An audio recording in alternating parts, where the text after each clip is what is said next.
Divock Origi, he's a legendary figure at Liverpool.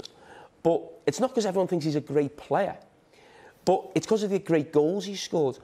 And whenever Divock Origi starts a game, I'll be honest with you, you go into the ground or you're watching on TV and think, oh, Origi's starting.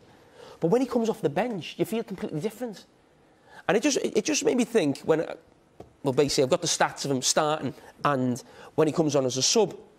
So you can see that, you know, the impact he makes. I mean, look at the goals. It's almost virtually the same. His minutes as well, that's the big thing. How many goals he gets in that time.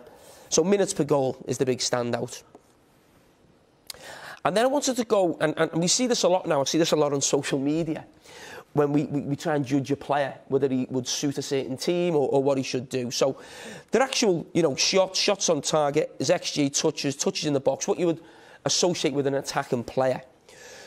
So, what shape is that? Is that a hexagon? Yeah. Octagon. An hexagon. 6 sides. As long as it's not an ombre. So you've got the white one. That's when he starts. So you see the difference. The outline of the blue. This hasn't quite happened. This hasn't quite worked out. I thought it was going to work. The dark blue shows the increase in performance. There we go. Yeah. So he's much better. That's just drawn. No, his stats. It's a spider's web. So much better. It's so much better coming on as a sub. I mean, my point is... we need to work on this. Listen, my point is, we look at these, and there's a lot more detail when you see them on social media, but we look at these to judge a player. Now, I think of certain teams like Liverpool, where, you know, it's like the front three set in stone. I know Jota's there now, or you think of Harry Kane, or you think of teams who've got a really top striker, Everton, Dominic Calvert-Lewin, and you think, who can I buy who knows he's going to be sub but can still make an impact when he comes on?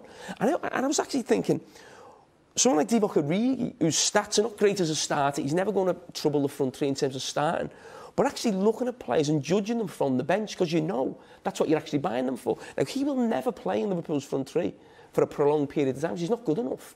But his ability from the bench, and whether there's other people, I don't know, around Europe, when you're looking to try and replace a Harry Kane or someone come off the bench, whether that should be something people are looking at.